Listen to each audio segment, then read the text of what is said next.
Good evening, everyone. Good evening, everyone. And welcome. Thank you so much for being with us tonight. Tonight we are facilitating an open house style community meeting for the City of Livingston General Plan update. My name is Michael Gibbons. I am the project manager, my apologies, for this tremendous undertaking and exciting project. As I mentioned, tonight will be facilitated as an open house, mainly because it's been quite some time since the project team has been before you. And tonight is an opportunity for us to bring you all up to speed and update you as to where we are on the project. And then more importantly, and the majority of this evening will be dedicated to a self-guided, essentially, learning of the alternatives that we've developed.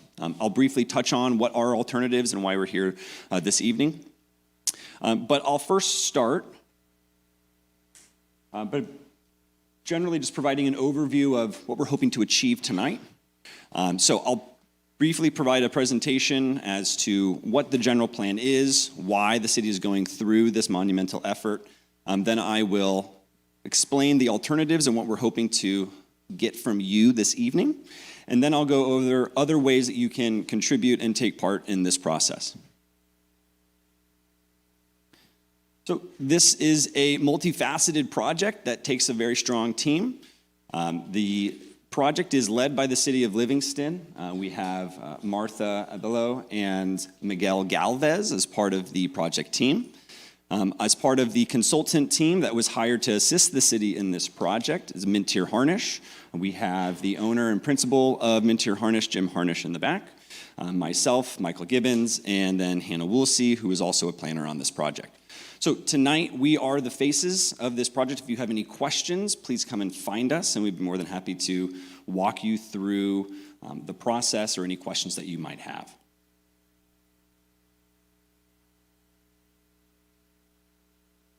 Okay, so by a show of hands, how many of us are familiar with a general plan, what a general plan is? Okay. And how many of us have actually looked into the City of Livingston's general plan? Wonderful. So for those of you who aren't familiar, I'll provide a brief overview. We'll go back to planning school. A general plan is a required document by the state of California. So every city and county is required to have this plan. And what this plan contains is a series of goals, policies, and programs that act as the city's roadmap for a variety of topics. Topics such as land use, economic development, infrastructure. And what a general plan is intended to do is really to establish the community's vision for its future. These general plans typically will plan out to a horizon year of 20 to 25 years. So when we're talking about the future of this plan, that is what this plan is attempting to encapsulate. Land use, infrastructure decisions, investment decisions for the next 20 to 25 years. A general plan also establishes the community expectations for development. Are we a community that wants to grow? Are we a community that doesn't want to grow? Do we want to prioritize commercial development or prioritize housing? And the general plan establishes that.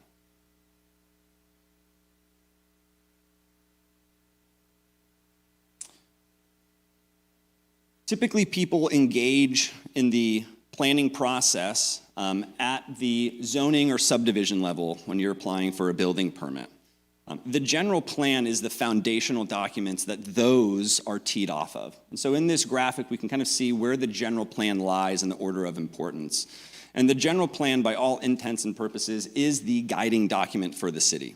So any sort of zoning, subdivision standards, building permit procedures, specific plans, all have to be consistent and implement your general plan. So it's an extremely important document to get right and to enforce during its lifespan.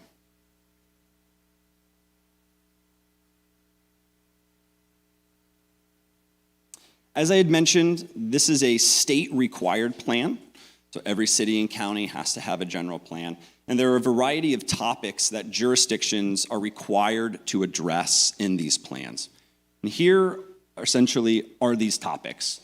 The general plan calls these elements. Think of these essentially as chapters. And within each of these chapters are very specific goals, policies, and programs that the city will implement throughout the lifespan of the plan.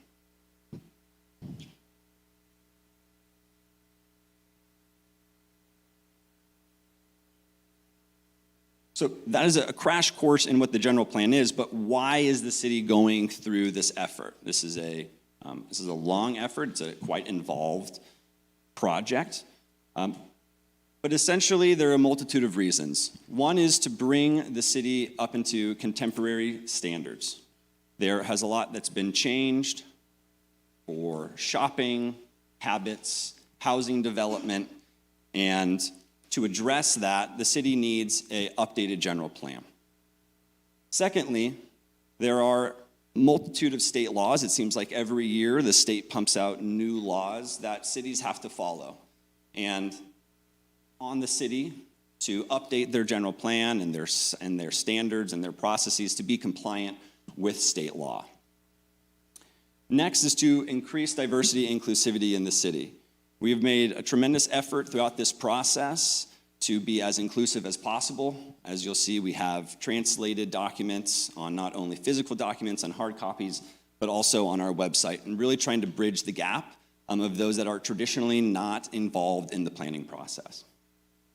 And then another topic that this general plan is addresses emerging trends. So emerging trends in development, emerging trends in city and resident preferences. This focus of this update is not one that is of substantial growth. This is a very focused update in the sense of land use decisions. Smart growth is a term and was a concept that was pushed hard outside of this project to be efficient with the land use decisions that we make, and to ensure that any growth is accounted for, that it is realistic, and that it is ultimately meets the desires of the community. Another driving factor of this general plan update was also economic vitality, encouraging not only a multitude, a variety of businesses, but a variety of industries as well.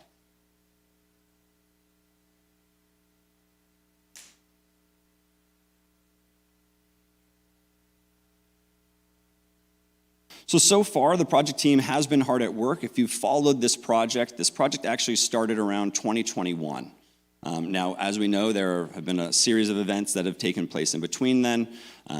And right now, what we have today is really to bring you up to speed on where we've been since the outset of that project. One of the key pieces for this project and this update is the project website. It ends up being the hub for all things general plan. So on this website, you will find the materials for previous engagement. You will find newsletters and updates. It's where we will also announce upcoming upcoming meetings for the project. And it also allows you an opportunity as the residents to submit comments to the project team.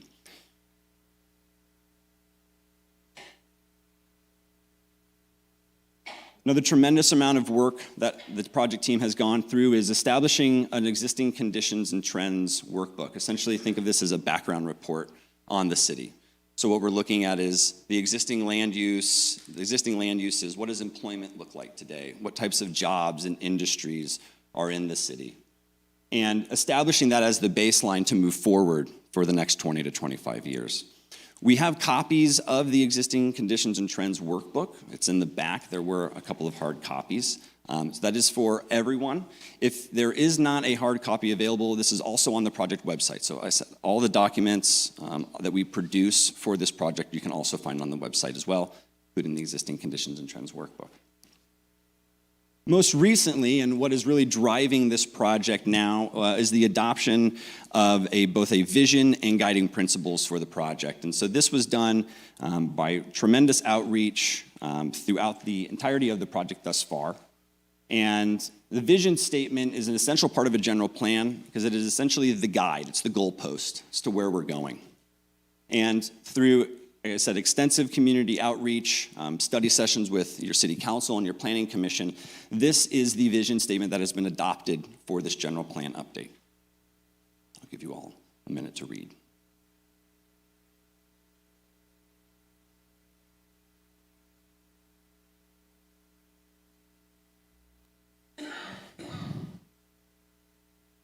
So when we go through the rest of this project, this is the vision statement that we're looking at. This is our guide. And with that, it's supported by a series of guiding principles that help support that vision. And these guiding principles would be essentially baked into every portion and every decision part of this project, and every decision leading after the adoption of this plan. This plan, yes, it will be adopted, but again, as I said, it will be forecasting to 20-25 years. And so this is the vision and the guiding principles that will hopefully get us to that point.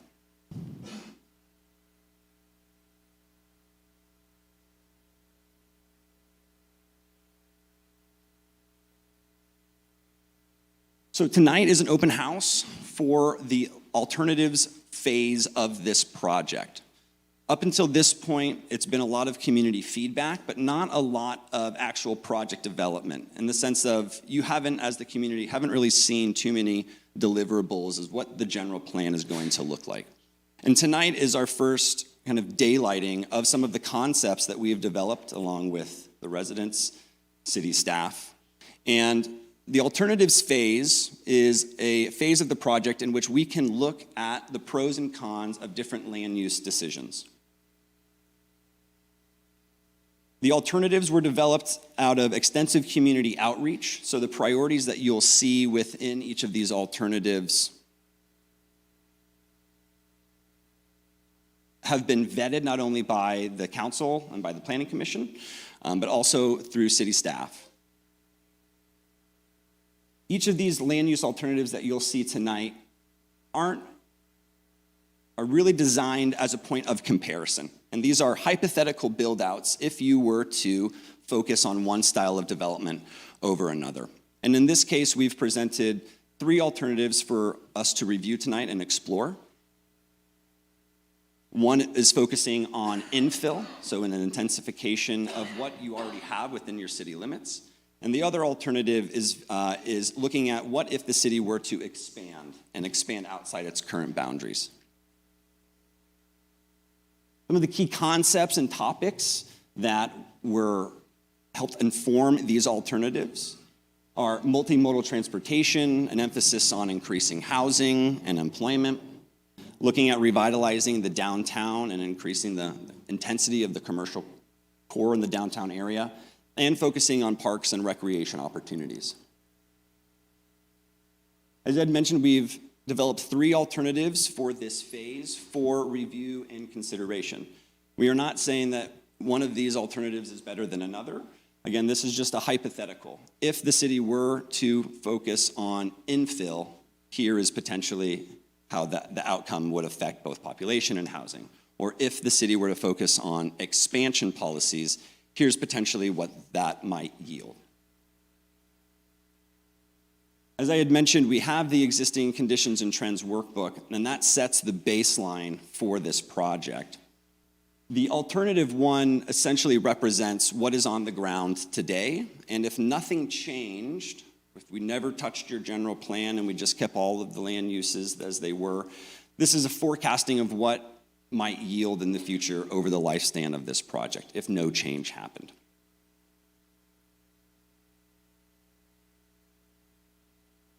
I'll now briefly go over each of these alternatives, and then I will open it up for questions, as I know we're going through this pretty fast. I do really want to leave a majority of this evening open for open house and self-guided. But briefly, the alternative one is our baseline alternative. So again, that would be if no land use changes happened during this plan, and it was business as usual for the next 20 to 25 years. We have a map of what that would look like. Now, on this map are various land use designations. So this general plan contains land use designations. These provide the overall guidance for what can and cannot be done on your property or on other properties in the city. So as you go through these various alternatives, really pay attention to what parcels are changing and why those parcels are changing. As you'll see here behind me and up on this map, we have some pink dotted lines, and we have a series of focus areas that we've identified through this process. So when we're doing a general plan, and especially this type of exercise, we are not assuming that everything in the city is going to change. It's just not realistic. So what we've done in consultation with city staff, planning commission, and city council is we've developed these focus areas. And this is where we are saying growth is likely to happen, or growth should be analyzed in this area. So we have a series of 8 focus areas, and that is really where we should be honing in our review this evening and looking at the various land use changes within each of those focus areas. Behind me, we have a brief description of the focus area, translated in both Punjabi and in Spanish.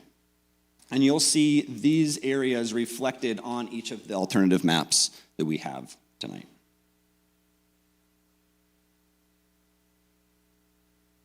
Alternative 2 is a infill-based alternative in which we are looking at increasing the intensity and the density within the city's existing city limits and the existing SOI, so not expanding. In here, and some of the biggest changes, or most notable changes, is an intensification of the downtown core. So there's a new proposed land use designation called mixed use. Are we familiar with mixed use? Okay, so mixed use is a style of development where you're mixing potentially residential with commercial or industrial with commercial.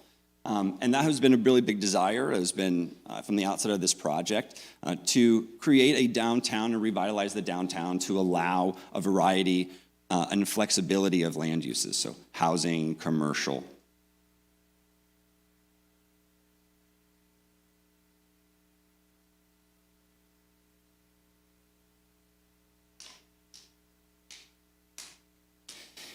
And here's an overview of what the land use map would look like for Alternative 2. Again, not expanding outside of the city limits and applying land uses outside, but really focusing on intensifying what is already existing. On the other hand, as a point of comparison, we have analyzed what it might look like if the city were to grow outside of its existing sphere of influence and city limits. And in this expansion alternative, what we have done is we have increased the intensity of some of the land uses within the city limits, and then have applied new land uses outside. And those involve commercial land uses, potentially agricultural, urban reserve land uses. What we can then do with all of these 3 alternatives is compare them. And that's really the process and what we're hoping to solicit from you all this evening, are those changes. What is the pro and what is the con of focusing on one land use policy or one direction over another?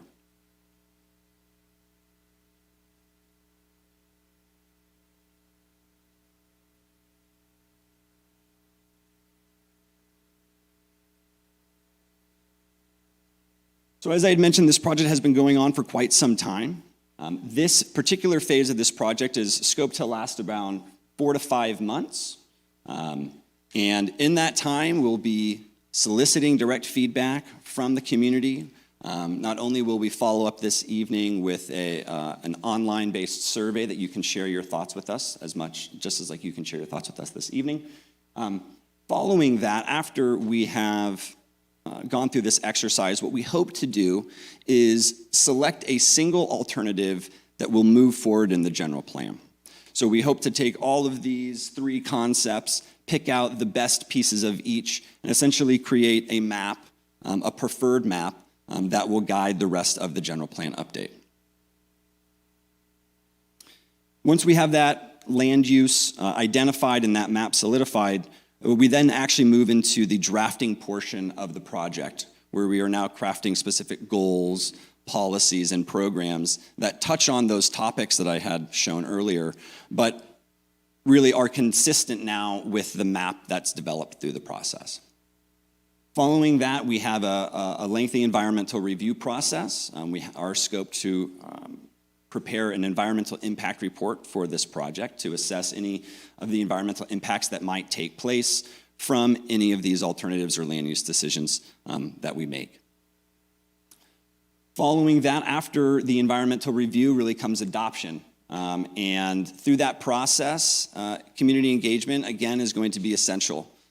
These plans are drafts until the day that it is adopted. So community input is key, and things can always change. So I'll put that out there. All what we have for you tonight as well are drafts. So these are just initial takes. Nothing is being decided this evening. Nothing on these maps is set in stone.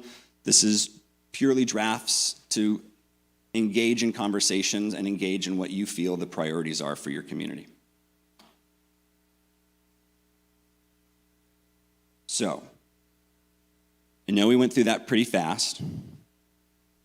I would like to open it up for general questions that might benefit the rest of the group for clarity. We do have formal channels for community input. As I had mentioned on our website, Livingston City 2040. You can submit comments on our website. We're also here this evening. You can come up to us, provide any comments or feedback. We also have comment cards in the back.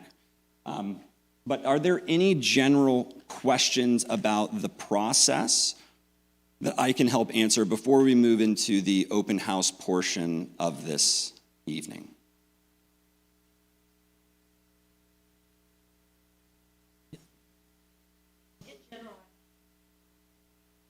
Water quality here in town.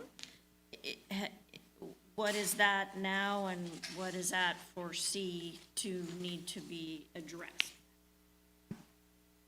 So we haven't yet assessed water quality as this process. What we have assessed in regards to water is potential impact to usage. And you can see that summarized in the memorandum analysis report. We have copies of the report that really details out all of these decisions. Tonight, this is just an overview. But we do have a comprehensive report in the back that you can take with you that will look at what are the impacts to water usage, what are the impacts to potential traffic, to the cost of water, not even just usage, but also gas, electricity as well. So all of those are analyzed in the report. But as far as water quality, we have not specifically looked at water quality yet. Yes.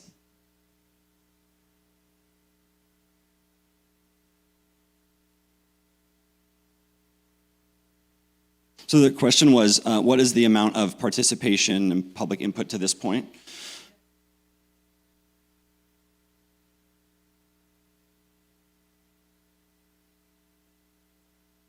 I don't. I can say that through this process, though, as far as a hard number, I can't put a hard number. However, we have had multiple engagements with the Planning Commission and the City Council, in which all of those have been open for public comment, public review. This is actually our first formal workshop in person. At the outset of the project, during COVID, we held a virtual workshop. But this is actually our first formal open house in-person meeting. And I think this is a wonderful turnout, as far as I'm concerned.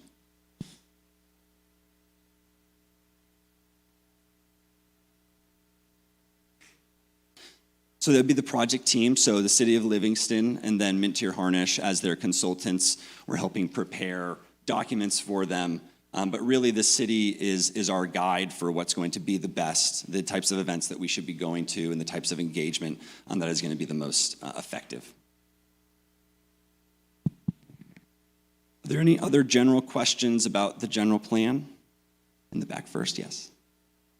Who will decide which projects will go through and which projects maybe the vicinity or the community does not really agree with? Are you talking projects like development? That are being projected right now. Mm-hmm. Some of them, the community may not want to pay for them. Sure. So ultimately, this plan is going to be adopted by your city council. So the city council is the final decision maker through each of these steps, each of these processes. So that they would be the ones to directly communicate with, or to at least to express interest for certain topics. I suggest that they put the information as it happens in our water bill. That's a great idea.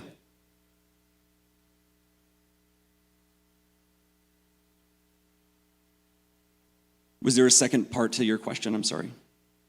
What funds are going to be used? So we haven't identified which funds are going to be used. That's really not at that stage of the project yet. That really comes when we start drafting the various goals, policies, and programs.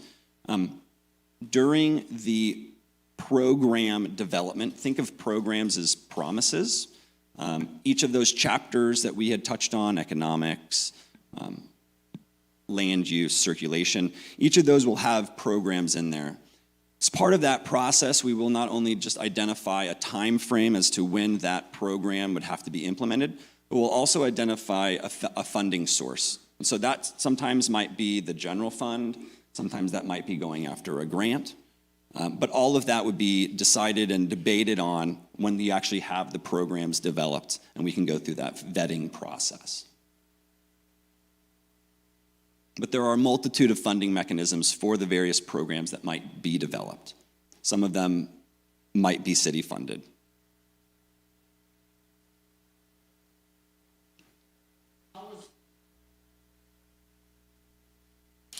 So through a couple of channels, the city has their formal channels that the project was put out on. I think we had about 3 to 4 weeks that it was posted before tonight.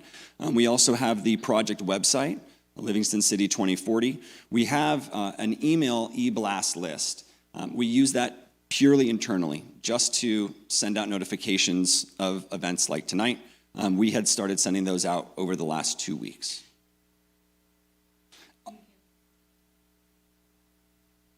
Absolutely, and that would be the best way to actually stay up to date and involved in this process. If you are interested in joining that list, we do not sell your information. What happens is if you send a comment or you email us, it goes directly to me. That list is only used for this project. And it's for you to receive e-blasts as to when we have documents that have been published, when are public comment periods, what are various events that are coming up, and other ways to get engaged. If you are interested, we have the sign-in sheet. You can put your email address down there and we'll enter it into our system, and then that way you can stay up to date. Yes?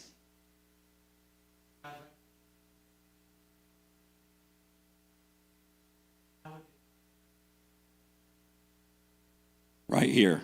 We are that arm. So yes, we're your project team. If there are other methods that you think would be better to get the word out, we are all ears. We are flexible. This plan doesn't really mean anything unless we have good community engagement. This plan is supposed to be representative of your community, and without community input, then we don't really have anything to go off of. So it's extremely vital. But yes, we would be those to get in contact with. The city planning staff as well, you can send an email to them. But we have a multitude of channels. Also on our website, we have a comment feature. I'm not sure if you can see it in this view.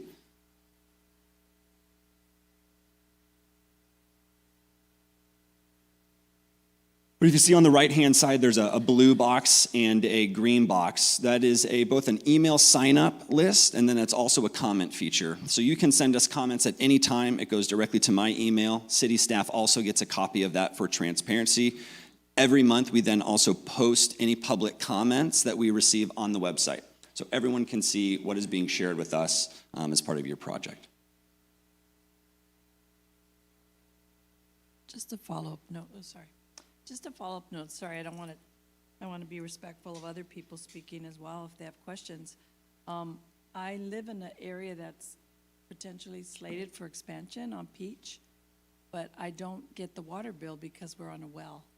So I am going to look, and I do look at the Livingston website sometimes, but that's just something to consider, is that not everybody gets water bills, and people who might be impacted by the expansion, how do you reach out to them? And of course, now that I know who's in, to be of support to get the word out to more people, because this is something that's going to affect generations of, families in the community. And so it's just really important. That's really important to me, that people know how they're being impacted. And thank you for this presentation. Thank you for the input.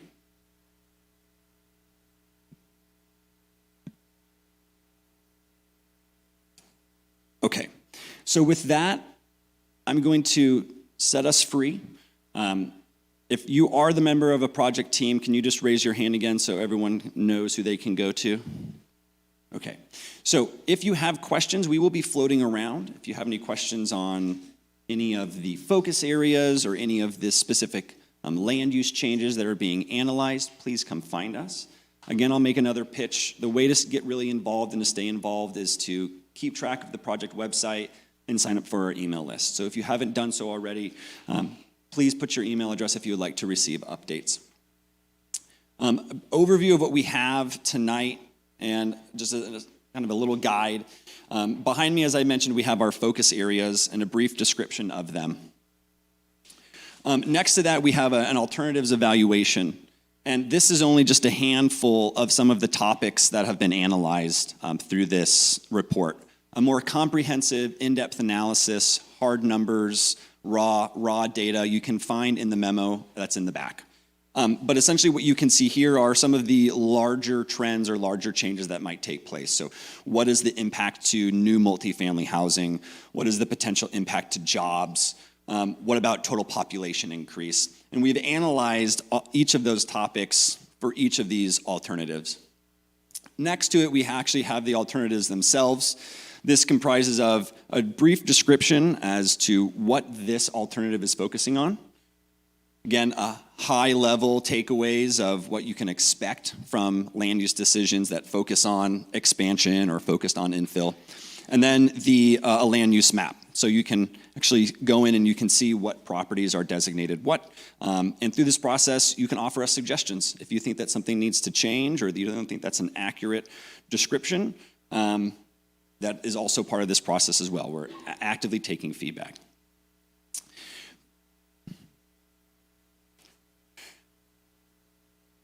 One of the ways that we are going to hopefully collect and synthesize your feedback is we have worksheets. They're in the back, but I believe that we can hand them. They're out in the back, okay. So we have clipboards and we have these worksheets in the back. On here, you'll see each of the alternatives color coordinated, and we're asking you to rate it. What do you think about this alternative, and then why? Do you think that it is achievable? Do you think that it focuses too much on expansion? What have you? And then at the bottom are any other key considerations for us to take into consideration as we go through this process. So please fill these out. These will also be available on the project website. So if there was anyone that wasn't able to make it this evening, they still have plenty of opportunity for public input through this process. We will be actively collecting public input for the next 30 days, at which point we'll close the public input process, compile all of the feedback that we heard, and give that back to your planning commission and your city council for them to ultimately make a decision as to what alternative or what hybrid alternative is going to be decided on. So if you haven't, please fill out, or if you haven't grabbed one, please fill out these worksheets. Yes.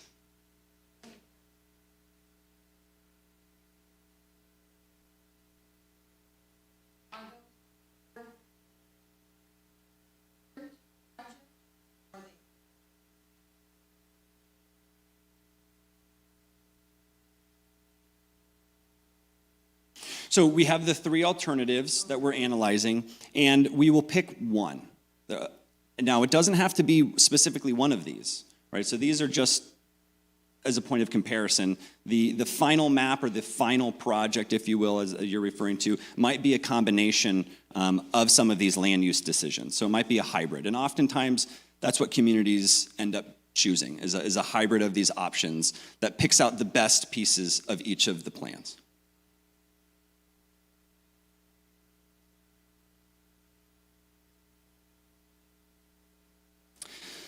Thank you, Miguel. Yeah, so if as you're done, you can either hand them in to us or you can place them on the table with the city crest. And with that, yes, one more. No. So we have physical copies here. I'm saying it is also available online. Within that 30-day window, not here today. If you are not here today and you do not take physical copies, correct, that would be the word access.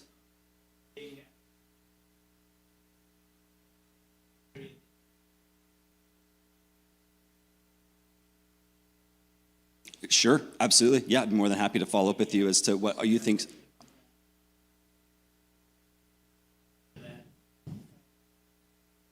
Or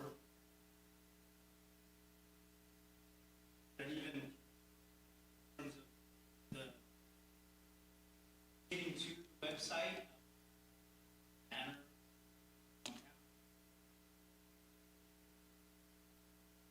Things don't know where. Okay.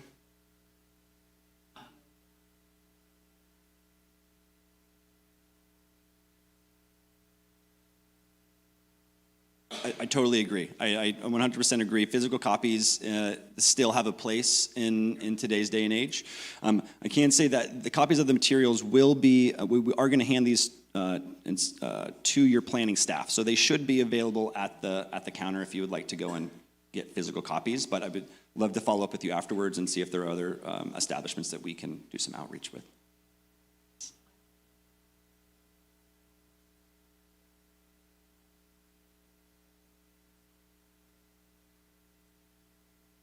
Perfect.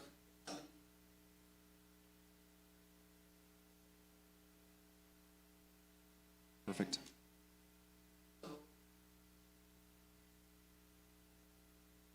Yes, please.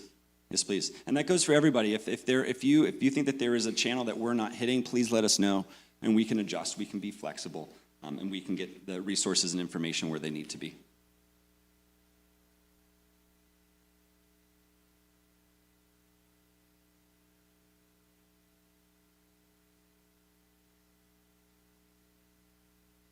Sure.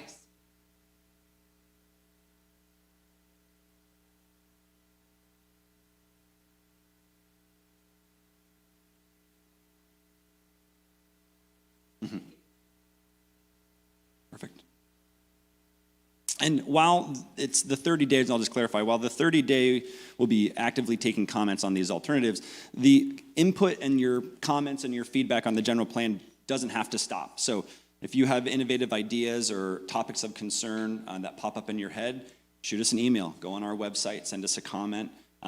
It's just this formal process for the alternatives. We need to have some stopping points so we can collect the feedback received and provide that to your decision makers. I'll have to confirm. It's 30 days. It's 30 days from today, and I'll give you the exact date. And that will also be on the project website as well, the closure of that.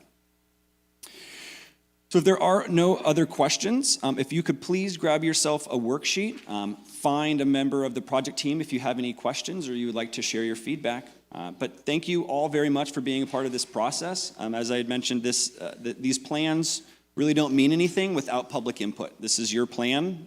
I'm merely here to collect that and to synthesize it into a collection of papers, essentially. So the more input that you can provide us, the better. Okay? Thank you, everyone.